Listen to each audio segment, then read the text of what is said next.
Hi everyone, welcome back to Novel Nomad and welcome to my spring reading wrap up. I can't believe it's almost the end of spring and it is just so exciting to be able to look back at all these amazing books that I've read over the last 3 months. So without any further ado, let's get into the books. Now I started off my spring reading quite interestingly with a graphic novel. This is Sleepless by Sarah Vaughan, Lila DeLuca, Alyssa Sala and Darren Bennett. Now I absolutely loved this volume. It's volume 1 in the series and it just set up the story so well. I think I gave this about 4 to 5 stars.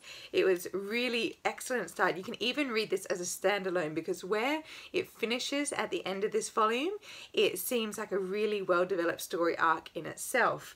But the story is highly fascinating and I cannot wait to see where they go in volume 2. The next graphic novel series that I picked up was Fence by C.S. Pacat of the Captive Prince trilogy fame, which I read and loved earlier in the year. So Fence is her foray into graphic novels. It's set in an all-boys boarding school where fencing is the main sport, or at least a sport that we follow in this book. And it is quite interesting as you have a bit of a wild card fencer who comes into play and the child prodigy, and they have to go head to head. It does have a bit of a feel of a shonen manga, which is lots and lots of action and not so much dialogue, but it was really good fun nonetheless, and I have had a look at the individual issues since then because I could not wait to find out what happens next. Then I read Women in Black, or Ladies in Black as the movie is titled, by Madeline St. John. This was actually a really lovely little 1950s, 1960s Australian classic. I think it was written in the 80s, but it just felt so beautiful and so warm. It was a really lovely little read. I highly recommend it. It has a very cozy atmosphere, yet the author herself is quite witty, so it almost has a little bit of a Jane Austen feel to it. The movie's just come out and it's a really well adapted. It can be a little bit slow, but it's just one of those lovely cozy afternoon reads which will be perfect for anyone if you want to spend some time coming up in the Christmas weeks, if you just want to have a lazy afternoon watching a really lovely film or reading a really lovely book. This one I believe I gave 4 to 5 stars. Next was another Patrick Gale, Take Nothing With You. I really loved Patrick Gale's A Place Called Winter, and that was a really fascinating historical fiction. This one is set, I believe, probably in like the early 80s or maybe a bit earlier than that, but it follows a young boy called Eustace who gets absolutely enraptured in playing the cello, and it really becomes his life. And as he starts to grow up and starts to age, he realizes that the passions of his childhood don't technically have to dictate the rest of his life unless he's committed to devoting himself thoroughly to the craft of music. But it was a really interesting coming of age story, and I thought it focused very well, and it fitted in very well with Patrick Gale's writing style. It was very homely and also really lovely read. I definitely recommend it. I've got a few other of his books to read as I really loved this one and also A Place Called Winter. And I just think I just need to get into more Patrick Gale. I think I gave this one a solid 4 stars. Next, for my sci-fi fantasy feminist book club, which is such a mouthful but always fabulous fun, we read Semiosis by Sue Burke. This was a very interesting humans go off to another planet to conquer it and adapt. That was a really fascinating concept, and it was like as if they were starting their own colony, and it actually goes through different eras of the colony. So it starts off with the arriving people, and then it goes to 10 years on, and then it goes to 50 years on, and then it goes to like 2 generations after. So you really do follow the human society through, and as they begin to adapt and create a new identity for themselves on this planet, you also begin to realize that there's a sentient plant, and many of the plants are indeed sentient or have more sentient traits to their actions and movements and intentions. So it's a really fascinating read. I thoroughly recommend. It didn't really capture me until probably about 120 pages in. It was very hard to sink into, but otherwise it was a really excellent read. I'd say it's a slower one, so if you want a bit slower, more digestive sci-fi, this is the place to go. Next, I read Bound for Sin by Tesla Sue. This was an absolutely excellent romance book that I read in lead up to the launch of this book itself. It was so much fun. I really love Tessa's writing. She writes so beautifully. She has such eloquent prose, and this was a slow burn romance, so I always love a slow burn, as you really get to discover the characters and their intentions and how beautifully the romance unfolds from there. So this is about Matt Slater. He's a wilderness man, or a backwoodsman as they call them, and he really doesn't know how to interact very well with people.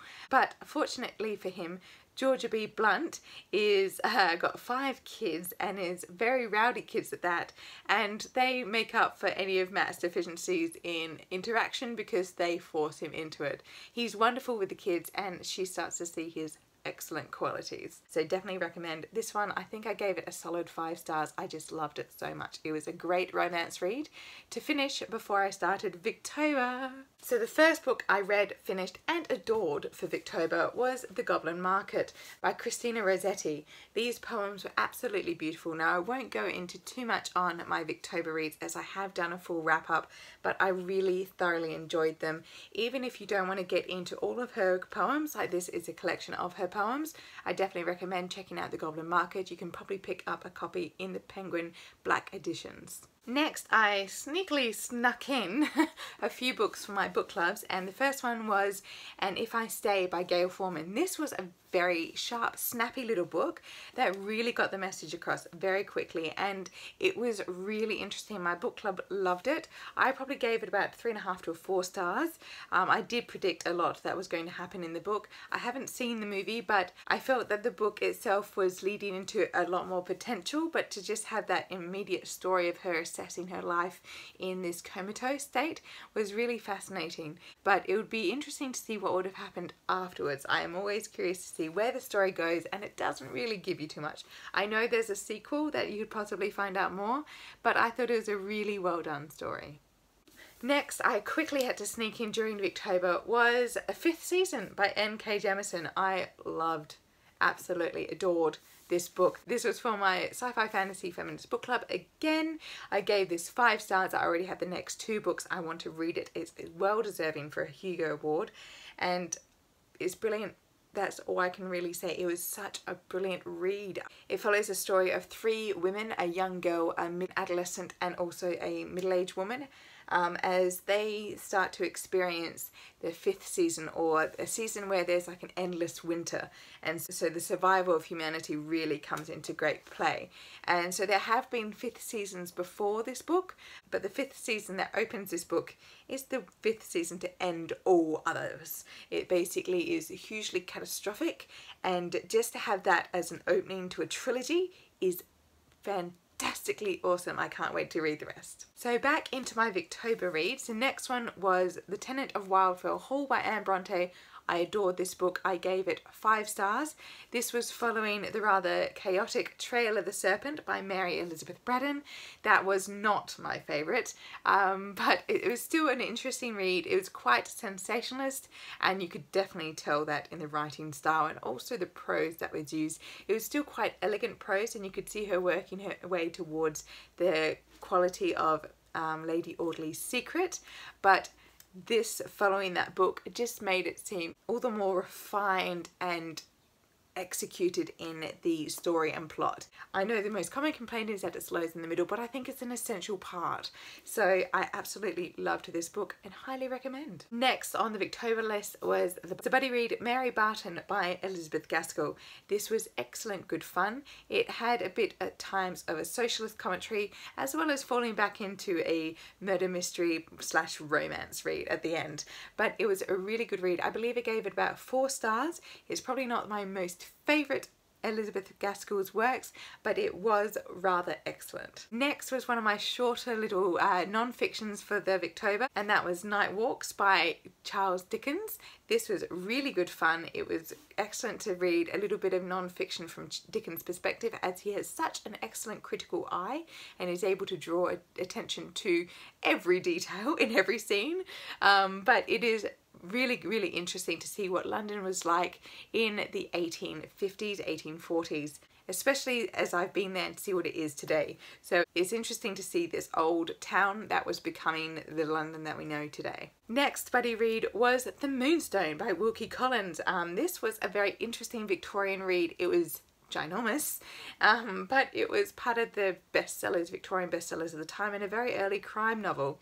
So it was really fascinating to read. It did take me a very long time, very dense chapters, and very misogynistic narrators at times, so you have to play into that. But I love the depiction of Rachel. I think she's such an integral character to the story, and how differently she's portrayed by all the different narrators is wonderful. She became my absolute favourite character of this book. Next was a rather lovely find, and that was What Katie Did by Susan Coolidge. I was recommended this one by a very good friend quite a while ago, and I finally decided to pick it up.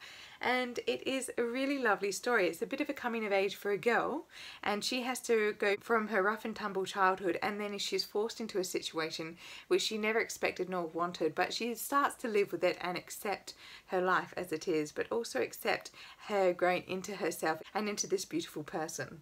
As we got onto the tail end of October, I read the rather surprisingly spooky The Old Nurse's Tale, or story I should say, by Elizabeth Gaskell. This was part of her Christmas edition of the Household Tales back in the day, so it made a lot of sense for it to be a ghost story in the end, but it was a really fascinating little read, and she wrote a really good suspense story.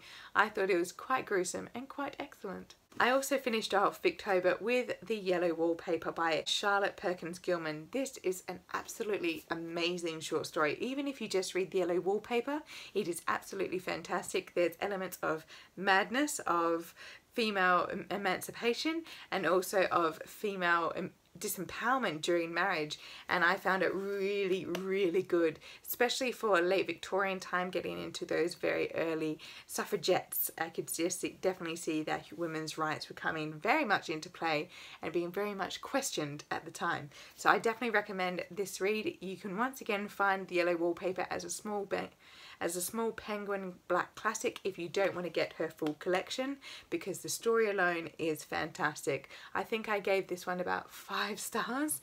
The rest of the stories probably dragged it down a little bit. They weren't as succinct and as wonderful as The Yellow Wallpaper, but still excellent, wonderful prose, excellent craftsmanship on the stories themselves. Slipping into a very nice, comfy November, I read Ladder to the Sky by John Boyne. Now, John Boyne is the writer of Boy in the Striped Pyjamas, which I have yet to read, but it looks amazing. But Ladder to the Sky is a bit like a Talented Mr. Ripley. So a man who goes around, impersonates, steals, barters, buys, and does any deceitful, wicked thing to get his way onto the bestsellers list. He wants to be a famous writer, but he doesn't have the skill to do so. So I find it an entirely fascinating book, and he's entirely despicable. You really dislike the main character, Maurice Swift, but by the end of it I was laughing at his exploits. It's a very clever way of making the reader change their mind about different things happening and different character motivations, how easily I could be persuaded into a different way of thinking. It was very good and very well done. I highly recommend if you want a bit more of a fictional thriller set in the 1980s and going all the way through to modern day. It is very well done, and it keeps you on the edge of your seat. Next, going into November, I read Royal Blood, which is in her Royal Spiner series by Rhys Bowen. I think I gave this one about 4 stars. It was so much fun to get back into Georgie murder mystery, and it was such a cozy read. It was really good fun, and I read this with Kate Howe leading up to the Cloak and Dagger readathon. So this was really good fun. She goes to Transylvania, and of course vampires must be on the scene, but there's a murder within the house, and of course Mr. Darcy O'Mara suddenly appears to help out. So this was a really fun read, and just so much fun to get back into Geordie's books. The next book I finished was Behind the Throne. That was once again for my sci-fi fantasy feminist book club, and it was so good. It was sold to me as a female character who is a bit of a Han Solo Indiana Jones, suddenly inheriting a kingdom. Although in this case, whilst you do have a little bit of the Han Solo Indiana Jones element to it, she is still trained regally, and she did run away from that life, but there is certain elements and political intrigue that plays a lot into this book. It is absolutely wonderful. There is elements of Indian culture in there, which is beautifully used throughout the book. I highly recommend it. I gave this one 5 stars. This was perfectly timed and just what I wanted. I absolutely loved it. It does get a little bit slow with the political machinations, but definitely hold out to the end. It's going to be a wild ride, and there's already the 3 books out. Next, for my other book club, we read Snowflower and the Secret Fan by Lisa C. This was a very interesting read. I really enjoyed it. It's a very easy read, and it's about a young girl called Lily, and she is chosen to have beautiful round feet, and that would basically rise her place in the world.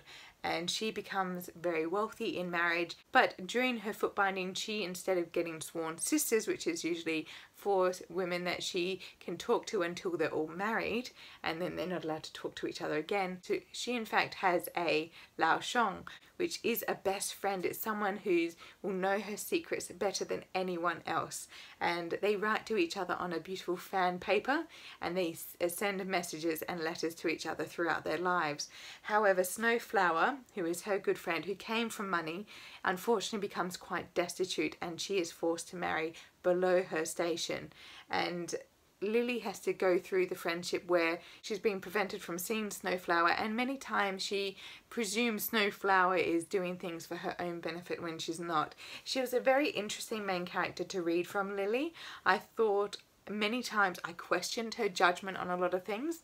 I believe I gave this about 3.5 to 4 stars. I enjoyed it, but there was also something that held me back from truly connecting from the character. I believe in her friendship towards Snowflower there was always a hesitation, as she was always wanting to do the right thing, but the right thing was always something that they were dictated to do, and it wasn't something that was right for Snowflower or for Lily herself, and it was really sad to see that she couldn't break out of that cycle. Next, I buddy read with Kate Howe Have His Car Case by Dorothy L. Sayers. This is the next Harriet Vane mystery with Lord Peter Wimsey. I haven't read the other ones in between. I've only read Strong Poison and into this one. It was very big, and unfortunately it felt very big and very long. So Have His Car Case, once again, is Lord Peter murder mystery. Harriet Vane comes across this rather gruesome death.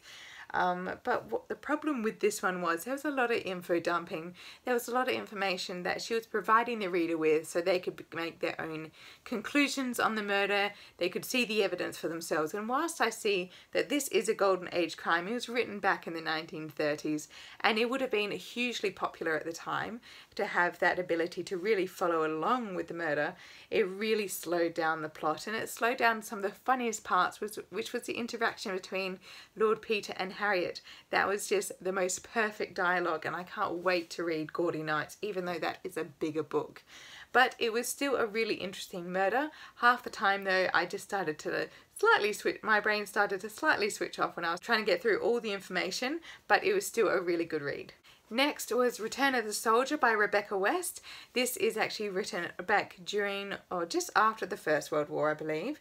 And Rebecca West has such a strong, biting prose that really surprised me. It was such an excellent book. It starts to look into the brutality of truth and many truths that people had to face because of the war and because of their station, and how the different elements of society was breaking down, and different truths that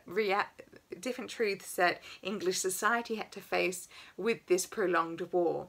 And it also had a look at the futility of the ideal, because the idyllic past was always something people wanted to get back to after the First World War, but it was summarily destroyed from the First World War. It was completely obliterated, and that's why there was such a fractured, disillusioned society afterwards, and you just had that breaking out of society into all this avant-garde 1920s excellence. So I really thought it was a fascinating book just to see as Western society hits that tipping point of fracture, and it was really well done. I gave it 5 stars. It was such a beautiful, short, snappy prose. Next, I read Strange Meeting by Susan Hill. This was a rather excellent book.